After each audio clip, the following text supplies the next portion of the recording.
네, 오늘 성경 말씀 열왕기하의 말씀 보겠습니다.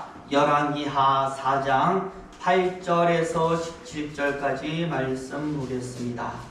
구약성경 열왕기하 4장 8절에서 17절까지의 말씀을 한 절씩 돌아가면서 읽어가겠습니다. 제가 먼저 8절의 말씀 읽도록 합니다. 하루는 엘리사가 수넴에 이르렀더니 거기에 한 귀한 여인이 그를 간권하여 음식을 먹게 하였으므로 엘리사가 그곳을 지날 때마다 음식을 먹으러 그리로 들어갔더라. 여인이 그의 남편에게 이르되 항상 우리를 지나간 이 사람은 하나님의 거룩한 사람인 줄을 내가 아노니 청하건대 우리가 그를 위하여 작은 방을 담 위에 만들고 침상과 책상과 의자와 촛대를 두사이다. 그가 우리에게 이르면 거기에 머물리이다 하였더라. 나는 엘리사가 거기에 이르러 그 방에 들어가 누웠더니 자기 사환 게하시에게 이르되 이 수넴 여인을 불러오라 하니 곧 여인을 부르매 여인이 그 앞에 선지라. 엘리사가 자기 사원에게 이르되 너는 그에게 이르라. 내가 이같이 우리를 위하여 세심한 배를 하였노라. 내가 너를 위하여 무엇을 하랴. 왕에게나 사람에게 무슨 구할 것이 있느냐 하니 여인이 이르되 나는 내 백성 중에 거두하나이다 하니라. 엘리사가 이르되 그러면 그를 위하여 무엇을 하여야 할까 하니 게하시가 대답하되 참으로 이 여인은 아들이 없고 그 남편은 늙었나이다 하니 이르되 다시 부르라 하여 부르매 여인이 문에 서니라. 우리 16절과 17절 말씀 같이 있습니다. 엘리사가 이르되 한 해가 지나 이때쯤에 내가 아들을 안으리라 하니 여인이 이르되 아내로소이다. 내 주 하나님의 사람이여 당신의 계집종을 속이지 마옵소서 하니라. 여인이 과연 잉태하여 한 해가 지나 이때쯤에 엘리사가 여인에게 말한 대로 아들을 낳았더라. 아멘. 17절까지의 말씀을 우리가 쭉 읽었습니다. 오늘 우리 옆 사람과 인사하는데요. 사랑합니다. 축복합니다. 행복하시기 바랍니다. 인사드리겠습니다. 사랑합니다. 축복합니다. 행복하시기를 바랍니다. 점점 이제 여름이 다가오고 있죠. 여름 가운데서 여러분 건강 잃어버리지 마시고 또 행복이라는 두 글자로 여러분의 시간들이 가득하시기를 예수 이름으로 축원을 드립니다. 네, 며칠 전에 TV 채널을 돌리다가 남자들의 로망이라고 하죠. TV를 판매하는 이 홈쇼핑을 본 적이 있습니다. 제가 관심이 있어가지고요. 잠깐 봤는데요. 이 판매자가 마지막에 하는 말이 굉장히 인상적이었어요. 굉장히 크면서도 화질도 좋고 사고 싶은 마음이 빡 들었거든요. 그랬는데 그 판매자가 말하기를 자, 마음에 드신다면 지금 바로 버튼을 눌러주세요. 딱 말하는데 정말 누를 뻔했어. 버튼을 정말로 누를 뻔했어. 마음이 가니까 나도 모르게 행동이 가고 손이 갔습니다. 이처럼 마음에 든다라는 것은 우리의 행동을 유발하는 아주 중요한 요인이 됩니다. 그런데 이것은 하나님도 마찬가지인 줄로 믿어요. 마음에 드는 사람을 위해서 하나님도 행동을 하십니다. 여러분 가장 대표적인 사람이 누구입니까? 다윗이잖아요. 다윗이 하나님 마음에 들으니까 하나님은 다윗을 위하여 많은 일을 하셨습니다. 응답도 주셨고 기적도 내리시고 항상 싸우면 이길 수 있도록 만들어 주셨습니다. 이제 기적하니까 생각이 나는데 이런 성경의 가장 큰 기적이 여러분 무엇이라고 생각합니까? 저는요 사람이 죽었다가 살아나는 것 이것보다 더 큰 기적은 아마 없을 거다라고 생각을 합니다. 그런데 여러분 우리가 성경을 보면 정말로 죽었다가 다시 살아나는 사람이 몇 명이 있습니다. 생각나는 대로 짚어만 봐도요. 예수님께서 다시 살리신 사람들이 있잖아요. 누구를 살리셨을까요? 마리아와 마르다의 오빠였던 나사로를 살렸습니다. 그리고 나인성 과부의 아들 청년아 일어나라 라고 하셔서 그 청년을 살리셨고, 백부장 야을의 딸도 예수님은 살려주셨습니다. 그리고 사도 바울이 살린 사람도 있잖아요. 누굽니까? 유두고라는 사람. 창틀에 앉아서 설교를 듣다가 깜빡 잠이 들었는데 떨어져서 죽어버렸어요. 사도 바울이 가서 안고 기도해서 살리지 않습니까? 그런 다음에 이제 구약으로 넘어가면 또 나오는 사람들이 있는데, 그 중에 한 사람이 누구냐라고 할 때 오늘 수넴 여인의 아들이 죽었는데 엘리사에 의해서 살아나게 되는 것입니다. 그런데 여러분, 이 수넴 여인과 관련해서 아들이 살아나는 것 말고도 다른 기적과 기사도 성경에 많이 기록이 되어 있습니다. 기름이 끊어지지 않고 계속 있게 되는 기적이 나타나는 참 많은 분량이 성경에는 나와 있는 것이죠. 그것도 좋지 않는 내용의 분량이 아니라 좋은 일들과 관련한 분량이 굉장히 많이 성경 속에 나와 있는 것입니다. 무엇을 이야기할까요? 제가 아까 말한 대로 누구의 관심? 하나님의 관심과 배려를 이 여인은 많이 받고 있었다라는 것을 증명하는 것입니다. 그래서 여러분, 오늘은 이 수넴 여인이 과연 어떤 사람이길래 하나님이 이런 관심을 가지고 선지자가 기적을 내렸을까? 그리고 많은 분량이 성경 속에 기록이 되어 있을까? 수넴 여인의 정체라고나 할까요? 수넴 여인의 모든 것을 좀 살펴보는 시간을 가져보고자 합니다. 왜냐하면 이 여인과 관련해서 나오는 모든 기록들을 우리가 살펴보면 우리 성도가 반드시 가져야만 되는 모습과 연관이 많은 모습들이 나와 있기 때문에, 우리에게도 필요한 모습을 이 여인이 가지고 있기 때문에 이 여인에 대해서 공부하는 것은 우리에게 굉장히 중요하다고 저는 생각합니다. 그래서 살펴보니까요, 먼저 8절 말씀 보시면 엘리사가 여러 지역을 돌아다니다가 수넴이라고 하는 지역을 방문을 합니다. 그런데 그곳에서 아주 눈에 확 띄는 한 여인의 대접을 받는 것. 중요한 것은요, 엘리사가 자기를 이렇게 대접하는 여인을 보면서 말하기를 무엇이라고 말하냐면 한 귀한 여인이라고 표현을 합니다. 그냥 여자가 아니에요. 한 명의 귀한 여인이 누구를 나를 대접했다라고 얘기를 하는, 원어로 보니까 히브리어로 게돌라, 위대한, 존귀한, 부한이라는 뜻을 가지고 있어요.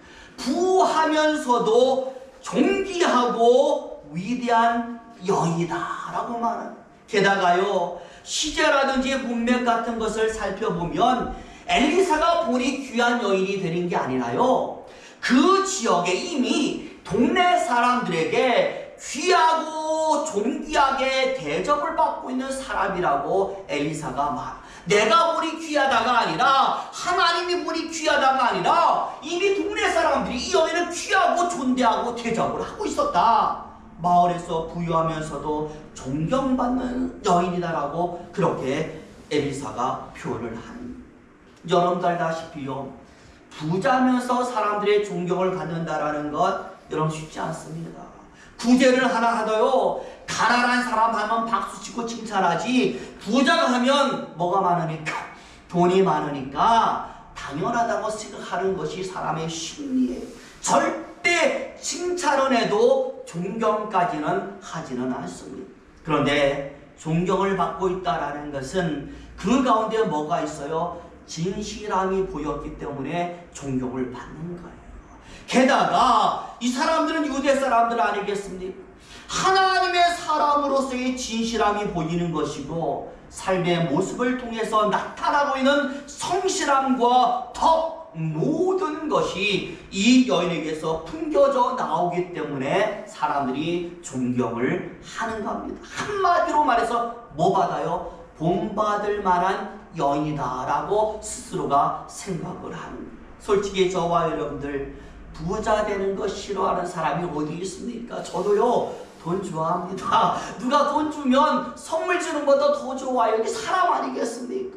그런데 부자면서도 존경을 받을 수 있다면 얼마나 더 좋겠습니까? 솔직히 하나님도 성도가 지진이도 가난하게 사는 것 별로 좋아하지 않는다고 저는 생각해요. 그러니 축복 주는 것 아니겠습니까? 그러니 은혜 주는 것 아니겠습니까? 그러니 내게 구하라 와서 가져가라고 말씀하는 것 아니겠습니까?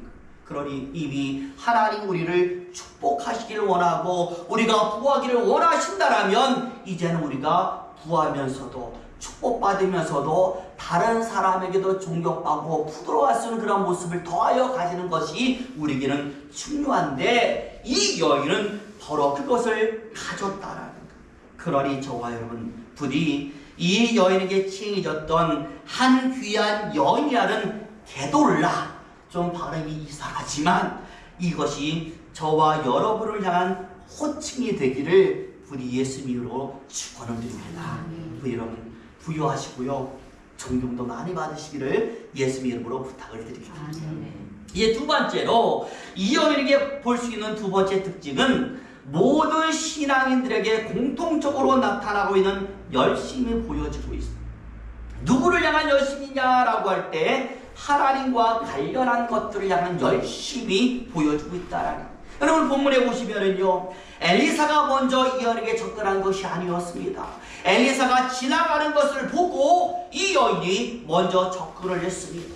하나님의 선지자라는 것을 미리 알고 뭐 했어요? 대접을 했다라는 거예요. 저는 굉장히 중요하다고 생각을 해요. 왜냐하면 솔직히 우리가 엘리야 엘리사 존경하잖아요. 엘리야 엘리사 이야기 성경 많이 보잖아요. 그런데 그 성경을 보면은요 엘리야와 엘리사가 참 많은 곳을 다녔지만 그 어디를 가서도 먼저 사람들이 대접했다, 접근했다, 영접했다라는 내용 보기가 어렵습니다. 이유가 뭔지 아세요? 시대가 그랬기 때문에. 당시 북이스라엘은요 하나님보다 누구의 열광이에요? 우상의 열광이던 시대였습니다. 왕과 왕비 자체가 뭘 섬깁니까? 하나님 섬기는 게 아니라 우상을 섬겨서 선지자는 선지자 다 잡아다 죽였던 시대였기 때문에 일반 백성들에게도 하나님을 섬기는 모습, 선지자 우대하는 모습 보면은 잡아다가 핍박을 했어요. 그러니까 하나님 섬기는 것 알고 있습니다. 선지자 대접해야 된다는 걸 알고 있습니다. 알지만 쉽게 할 수 없는 시대가 이 시대가 되었어요. 그런데 이 여인은요 하나님의 선지자라는 걸 알자마자 가서 뭐 하는 거예요? 대접을 하고 있는 것입니다. 다른 사람은 외면하는데 오히려 피하는데 가서 대접하고 우리 집에 좀 오세요라고 말씀을 하고 있다는 것은 주의나 환경이 아닌 누구만 보는 열심, 하나님만 보는 열심인 줄로 믿습니다. 쉽게 볼 수 없는 열심이 되는 것이죠. 우리가 반드시 알아야 될 것은 어느 시대, 어느 때든지 간에 쉽게 볼 수 없는 모습을 하나님께 보여주는 사람은 하나님의 사랑을 받게 되는 것입니다. 쉽게 볼 수 없는 나쁜 모습을 보여도 당연히 하나님께서 쉽게 볼 수 없는 심판과 진노를 나타내시지만 쉽게 볼 수 없는 좋은 모습을 보이면 또 당연하게도 쉽게 볼 수 없는 하나님의 특별한 관심과 사랑을 얻는 것. 그렇잖아요. 모두 다 잘하는데 잘하면 눈에 띄지 않지만 모두 다 못하는데 잘하면 눈에 띄는 것입니다. 저는 우리 믿음의 교회 성도님들도 하나님의 눈에 띄는 사람이 되시기를 예수님의 이름으로 축원을 드립니다. 그런데 언제 가능할까요? 계속해야 가능한 거예요. 이게 맨날 하다가 하루 안 하고 이게 띄엄띄엄 이게 눈에 띄는 게 아니라 눈에 띄겠죠. 하다가 하나니까 눈에 띄겠죠. 하나님의 눈에 띄는 것은 계속 하는 사람이 눈에 띄는 줄로 믿습니다. 그러니 저와 여러분 부디 신앙의 열심, 믿음의 열심, 섬김과 사랑의 열심을 하나님 앞에서 보여주시는 저와 여러분 되시기를 예수 이름으로 축원을 드립니다. 이제 세 번째는요 가장 중요합니다. 중요하기 때문에 우리 13절 말씀 한번 읽어볼 텐데 13절 보여주시죠. 같이 있으면 시작. 엘리사가 자기 사원에게 이르되 너는 그에게 이르라. 내가 이같이 우리를 위하여 세심한 배려를 하는도다. 내가 너를 위하여 무엇을 하랴? 왕에게나 사령관에게 무슨 구할 것이 있느냐 하니 여인이 이르되 나는 내 백성 중에 거주하나이다 하니라. 아멘. 이렇게요. 여인이 선지자에게 열심을 다하니까 엘리사의 마음이 움직이는 거예요. 그 여인이 자기를 위해서 준비한 그 다락방을 보면서 누워서 보니까 뭐가 느껴져요? 여인의 마음과 심정과 정성이 느껴지잖아요. 그래서 게하시에게 말하는 것이죠. 여인을 불러오라. 왜 불러오르겠어? 나도 뭔가 대접을 해야겠다. 대접을 받았으니까 나도 뭔가 보답을 해야겠다 라면서 게하시에게 말해서 여인을 태우라 라고 불렀고, 여인에게 뭐가 필요한지 물어봐라 라고 부탁을 한 거예요. 그래서 게하시가 여인에게 말하는 것이죠. 우리 주인 능력이 있어요. 기적도 많아요. 뭐든지 다 얘기하면 다 들어줄 거니까 부탁해보세요. 그랬더니 이 여인이 뭐라고 말해요? 나는 내 백성 중에 거하나이다. 여러분, 이 말씀 너무나 중요한 거예요. 여러분들 이 말만 보면은요, 무슨 말인지 좀 감이 안 잡히잖아요. 그런데 원어와 앞뒤 언어를 다 살펴보면 이 말이 무슨 말씀이냐면 나는 하나님의 백성입니다 라는 말의 뜻이에요. 무슨 말이냐면 당연하다라는 거예요. 나는 하나님의 백성이에요. 이스라엘 사람이에요. 당연히 하나님을 예배하고 하나님의 선자를 대접하는 거 당연한 거예요. 나 상 받을 일을 한 게 아니에요. 당연한 일을 했어요. 하나님의 백성으로서 지극히 당연한 일을 했는데 내가 어떻게 상을 받을 수가 있겠습니까? 라고 하는 겨냥이 되는 줄로 믿습니다. 하나님의 백성으로서 지극히 당연한 일을 했다. 여러분, 지금 이 여인은 아주 당연하게 얘기하지만 솔직히 당시 어느 누구도 이 당연한 것을 당연하게 안 했다라는 것이 중요한 것 아니겠습니까? 하나님의 백성으로 하나님을 예배해야 함에도 불구하고 왕이 무서우니까, 왕비가 무서워하니까, 우상이 더 좋으니까 안 하고 있었던 것이 그 시대의 형편이에요. 목회자가 오고 선자가 오면 대접해야 된다는 걸 아는데도 불구하고 핍박받고 내가 불이익을 당하는 것을 아니까 안 하고 있는 것이 바로 그 당시 상황인데, 이 여인은 나는 하나님의 백성이에요, 당연히 해야 되는 거예요 라고 말하고 있다는 것처럼 중요한 것이 어디에 있겠습니까? 자신의 본질을 알고 있었다라는 거예요. 자신이 무엇을 하고 어떻게 살아야 되는 것을 알고 있었다라는 거예요. 그러니 저와 여러분, 특별하게 잘하는 것이 아니라 당연한 것을 잘하는 것, 이것이 신앙의 비결이라고 저는 생각을 하고 있어요. 솔직히 저와 여러분, 이스라엘 백성들이 실패한 이유가 뭔지 아십니까? 많이 있겠지만 저는 생각합니다. 특별이라는 단어 때문에 그들은 부패하게 된 거예요.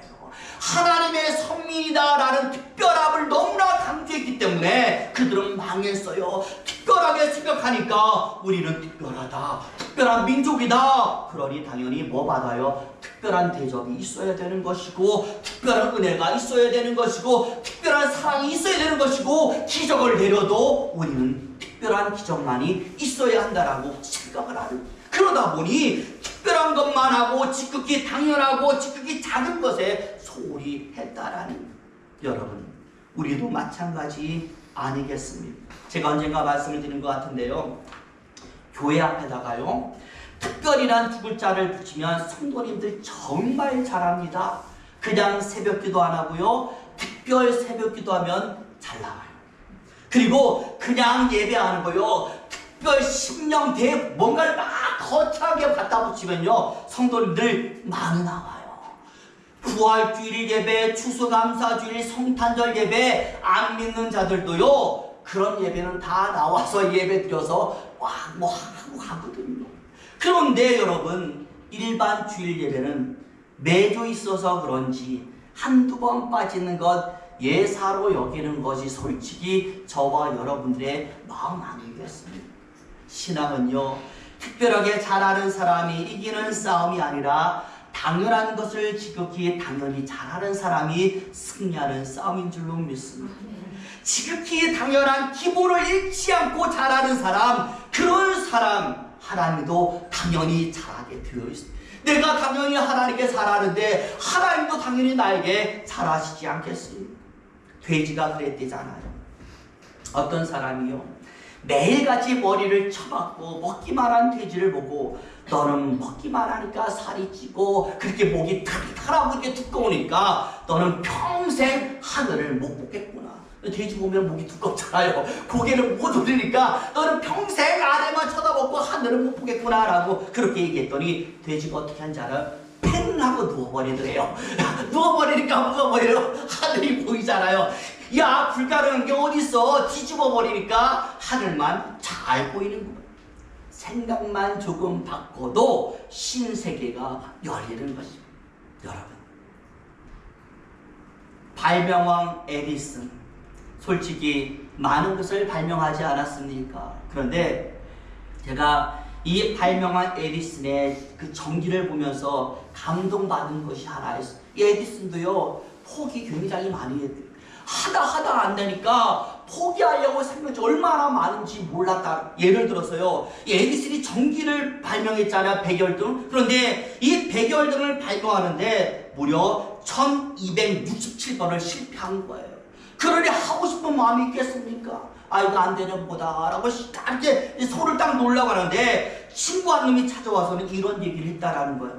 야, 너 1267번이나 했는데 이거 하는 게 어차피 하는 거니까 몇 번 채워라. 1300번을 채워라. 몇 번만 더 하면 1300번 아니냐. 홀수하지 말고 짝수 채워가라 라고 해서, 아이 그래, 실패한 거 한 번만 더 실패하자라고 한 번만 더 했는데 한 번 더 한 게 뭔 거예요? 성공을 해가지고 이게 백열등을 발명하게 된 거예요. 그래서 에디슨은요, 항상 모토가 뭡니까? 한 번만 더 하자. 그래서 한 번만 더 한 결과가 그가 수많은 것을 발견하게 된 그러한 계기가 되었다라는, 저와 여러분, 저는 신앙도 마찬가지 생각해요. 여러분 응답이 없습니까? 부디 한 번만 더 기도하시길 바랍니다. 전도 결실 없습니까? 부디 한 번만 더 전도하세요. 매일 예배 나왔어요. 심심해요. 한 번만 더 예배 나오세요. 은혜가 충만하게 될 줄로 믿습니다. 하나님을 향하여 내보인 이 한 번만 더가 우리에게 놀라운 결실의 열매를 주게 되는 것입니다. 오늘 본문에 이어인 그 열심이, 그 당연한 열심이 어떤 결과로 다가오게 됩니까? 우리 17절 말씀 읽어보겠습니다. 같이 있습니다. 시작. 여인이 과연 잉태하여 한 해가 지나 이때쯤에 엘리사가 여인에게 말한 대로 아들을 낳더라. 아멘. 뭐 달라고 얘기 안 했어요. 그냥 나는 그냥 하나님의 백성으로서 당연한 것 했습니다 라고 했더니 선지자가 알아서 뭐해? 그 여인에게 가장 필요한 아들을 주었다. 물론 선지자가 준 건 아니겠죠. 하나님이 주셨지만 선지자의 입술을 통하여 하나님이 그 여인에게 가장 필요한 것을 채워주는 축복을 내려주게 된 것입니다. 저는 이것이 신앙의 기쁨이라 생각해요. 내가 미처 구하지 못했지만 하나님이 알아서 내 가장 필요한 것을 알아서 주실 때 얼마나 기쁘겠습니까? 오늘 당연한 것 잘하는 여인에게 하나님 이런 기쁨을 주셨습니다. 부디 저 여러분 작은 것 하나 소홀히 하지 마시고 정말 기본부터 잘하셔서 하나님께서도 여러분의 삶에 가장 필요한 것으로 화답하시는 놀라운 축복이 있어지기를 예수님의 이름으로 축원을 드립니다. 아까 제가 말했죠. 필요한 게 있으십니까? 한 번만 더 하나님께 하십시오. 하나님이 주실 줄로 믿습니다. 기도하겠습니다.